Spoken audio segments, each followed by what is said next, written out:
Every time I look in the mirror these days, all I see is wrinkles and age spots and bleary eyes and yellowing teeth, and I don't know where the time has gone. I mean, I'm 46, I'm a father of 4, and it just happened overnight.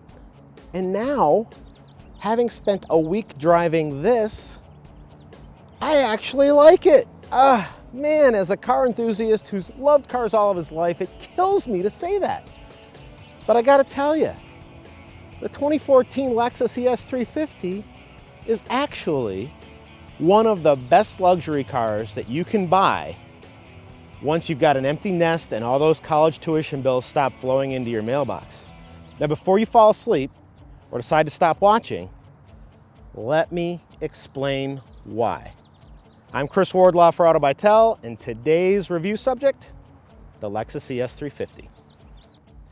Now, when Lexus redesigned the ES for the 2013 model year, they kept the overall conservative look of the car, but they added a lot of interesting design detail, and let me tell you what I'm talking about. First and foremost, this was one of the first Lexus models to wear this spindle-style grille, which now appears on all Lexuses across the lineup. It's got HID headlights with the L-shaped LED running lights. It's got these artfully rendered side mirrors. It's got deep sculpturing here along the rocker panels. And then around back, you've got this character line that wraps all the way around into the deck lid. And then here in the back, you've got a lot of trapezoidal forms in terms of the overall appearance. It's very tidy looking. Now, my test car's got the optional 18-inch multi-spoke wheels. And while they're kind of a pain in the butt to clean, I gotta tell you, I think they should be a requirement on this car because the standard 17s look a little small. Now, there are two versions of the 2014 Lexus ES on sale. The first is the Lexus ES300H. That's the gas-electric hybrid that runs the Camry's powertrain. My test car is the ES350, which has this 268 horsepower, 3.5-liter V6 engine. Now, if that sounds familiar, it's because it is. This is the Toyota Lexus corporate V6 engine. They put it in just about everything, and it feels a lot stronger than its 268 horsepower rating might suggest. This engine revs freely. This is a really quick car, surprisingly fleet of foot, and I love this engine. Now, the EPA says I should have gotten 24 miles per gallon in combined driving, and the highway rating's 31 miles per gallon. Most of the miles that I covered were on the highway, and I averaged 24.7 miles per gallon. So I feel like maybe I should have done a little bit better in terms of the fuel economy, but otherwise I've got no complaints about this powertrain. My test car's got the ultra luxury package, which includes a power trunk lid, which, you know, I think is kind of ridiculous, especially on a sedan, but whatever. There's 15.2 cubic feet of cargo space in here.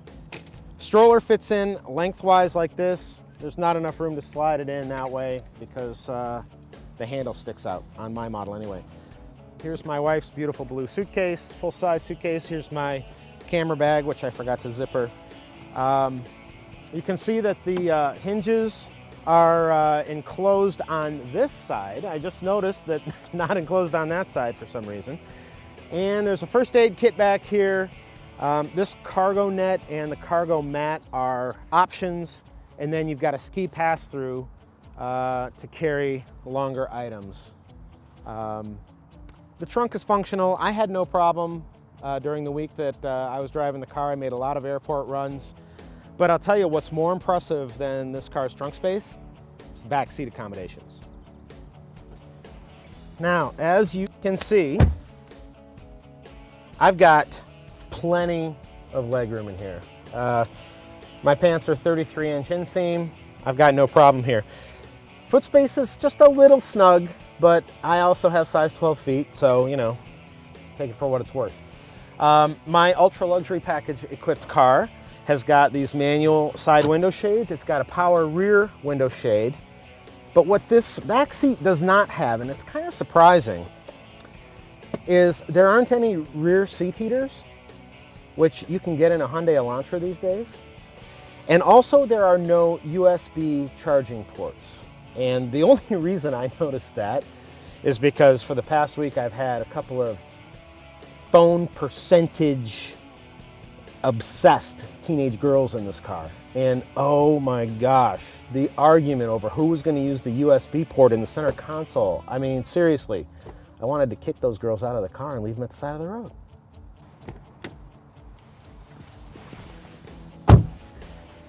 Again, as a reminder, my car's got the ultra luxury package on it. It's the most expensive package on the vehicle, producing a sticker price of near 50 grand. And what that includes is super soft semi-aniline leather. It's got perforations because the seats are heated and ventilated. It's got a heated wood and leather steering wheel, and also a power thigh extender here for the driver. So if you can't find a way to be comfortable in this car, you're just not trying hard enough.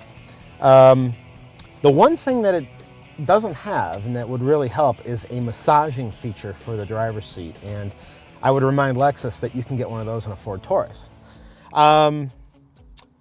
If you are not a fan of touchscreen controls and haptic feedback technology, or having an iPad in the middle of your dash, you're gonna love the Lexus. And I'm a big fan of buttons and knobs with big legible markings.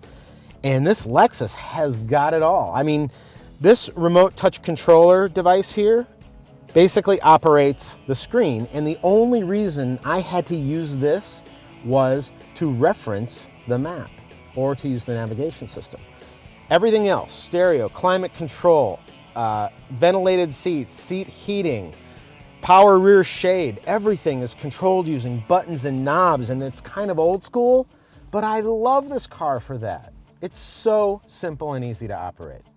All right, so we're behind the wheel now of the ES350, and I mentioned earlier that this 3.5 liter V6 is one of my favorite engines. And no matter what car it's installed, it always feels more powerful than its 268 horsepower rating suggests. And unfortunately, I'm at cruising speed right now, but if you punch it in this car from a light, oh, it looks like I'm gonna get a chance here in just a moment. This is a very quick car, surprisingly quick, and the engine loves to rev, feels like it's never gonna give up. I'm pretty impressed. Now, it's not as fuel efficient as I was expecting, as I mentioned earlier, but you know, when you can get close to 25 miles per gallon in a full-size luxury sedan like this, especially when most of the time you're traveling with 2 or 3 extra passengers aboard, that is not too shabby. Here we go.